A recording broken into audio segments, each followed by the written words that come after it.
राधे राधे, जय श्रीमन नारायण। आज हम सुनेंगे बैसाख संकटी गणेश चतुर्थी की कथा। तो आइए मन में भगवान गजानन का ध्यान करते हुए कथा को सुनते हैं। एक बार की बात है, माता पार्वती जी ने गणेश जी से पूछा कि बैसाख माह के कृष्ण पक्ष की जो संकटा नामक चतुर्थी कही गई है, उस दिन कौन से गणेश का और किस विधि से पूजा करना चाहिए, उस दिन भोजन में हमें क्या ग्रहण करना चाहिए अथवा क्या नहीं ग्रहण करना चाहिए। गणेश जी से प्रश्न किया। गणेश जी ने उत्तर दिया, हे माता, बैसाख कृष्ण चतुर्थी के दिन वक्रतुंडे नामक गणेश जी का पूजा करना चाहिए और व्रत रखना चाहिए तथा भोजन में कमल गट्टे का हलवा ग्रहण करना चाहिए। हे जननी, द्वापर युग में राजा युधिष्ठिर ने इस प्रश्न को पूछा था और उसके उत्तर से भगवान श्री कृष्ण ने जो कहा, मैं उसी इतिहास का वर्णन करता हूँ। आप इसे श्रद्धा युक्त होकर सुने। भगवान कृष्ण बोले, हे राजन, इस कल्याण दात्री चतुर्थी का जिससे व्रत किया और उसे जो फल प्राप्त हुआ, मैं उसे तुम्हें सुनाता हूँ। प्राचीन समय में एक रतिदेव नाम का प्रतापी राजा राज्य करता था। जिस प्रकार आग तीन समूहों को जला डालती है, उसी प्रकार वह अपने शत्रुओं का विनाशक था। उसकी मित्रता यम, कुबेर, इंद्र आदि देवों से थी। उन्हीं के राज्य में धर्मकेतु नामक एक श्रेष्ठ ब्राह्मण राज्य करता था। उसकी दो स्त्रियां थीं, एक का नाम सुशीला था और दूसरी स्त्री का नाम चंचला था। सुशीला नित्य ही कोई न कोई व्रत किया करती थी।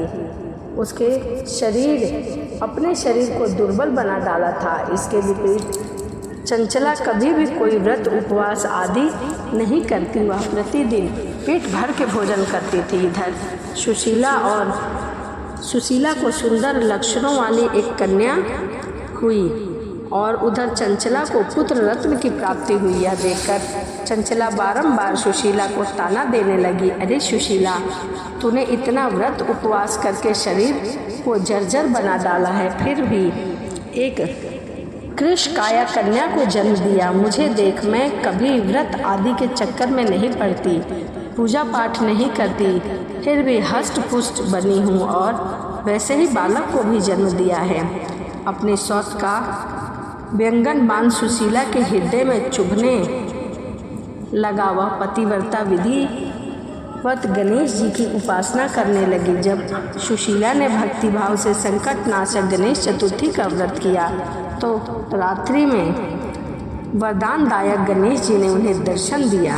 श्री गणेश जी ने कहा, हे सुशीला, तेरी आराधना से हम अत्यधिक संतुष्ट हैं। मैं तुम्हें वरदान दे रहा हूँ कि तेरी कन्या के मुख से निरंतर मोती और मूंगा प्रवाहित होते रहेंगे।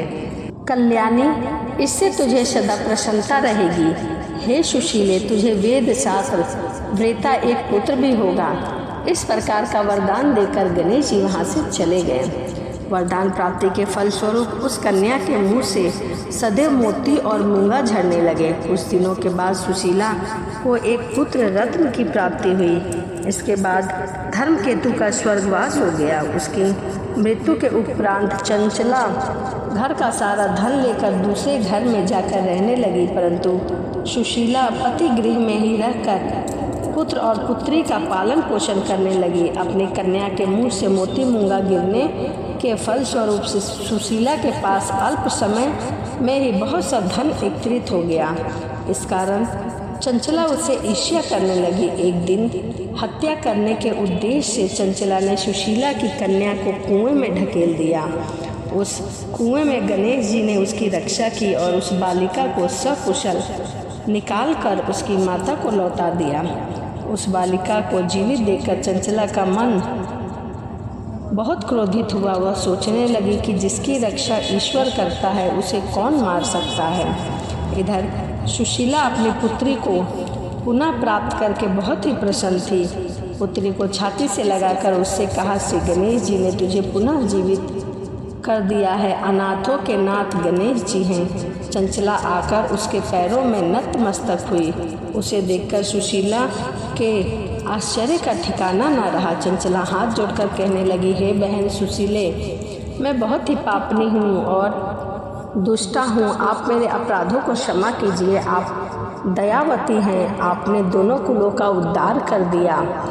जिसका रक्षक देवता होता है उसका मानव कुछ भी नहीं बिगाड़ सकता। जो लोग सतों एवं सत्य पुरुषों का दोष देखते हैं वह अपनी करनी से स्वयं नाश को प्राप्त होते हैं। इसके बाद चंचला ने भी उस कष्ट निवारण पुण्यदायक संकट नाशक गणेश चतुर्थी व्रत को किया। श्री गणेश जी के अनुग्रह से परस्पर उन दोनों में प्रेम भाव स्थापित हो गया। जिस पर गणेश जी की कृपा होती है उसके शत्रु भी मित्र बन जाते हैं। सुशीला के द्वारा संकट नाशक गणेश चतुर्थी किए जाने के कारण ही उसकी शौत चंचला का हृदय परिवर्तित हो गया। श्री गणेश जी कहते हैं कि हे देवी, पूर्व काल का पूरा वृत्तांत तुमको सुना दिया। इस लोक में इससे श्रेष्ठ विद्या विनाशक कोई दूसरा व्रत नहीं है। भगवान श्री कृष्ण जी कहते हैं कि हे धर्मराज, आप भी विधि पूर्वक गणेश जी का व्रत कीजिए। इसके करने से आपके शत्रुओं का नाश होगा तथा अष्ट सिद्धियां और 9 निधियां आपके सामने कर्मबद्ध होकर खड़ी रहेगी। हे धर्मपरायण युधिष्ठिर, आप अपने भाइयों, धर्मपत्नी और माता के सहित इस व्रत को कीजिए। इससे थोड़े समय में ही आप अपने राज्य को प्राप्त कर लेंगे। तो यह वैशाख मास की संकट चतुर्थी की कथा थी। तो भगवान गणेश की कृपा सभी पर उसी प्रकार बनी रहे जिस प्रकार सुशीला पर बनी थी। तो चलिए इसी के साथ वीडियो को समाप्त करते हैं और मिलते हैं अगली वीडियो में। राधे राधे, जय श्रीमन नारायण। यदि वीडियो आपको अच्छी लगी हो तो कमेंट में ओम गणेशाय लिखना ना भूलें।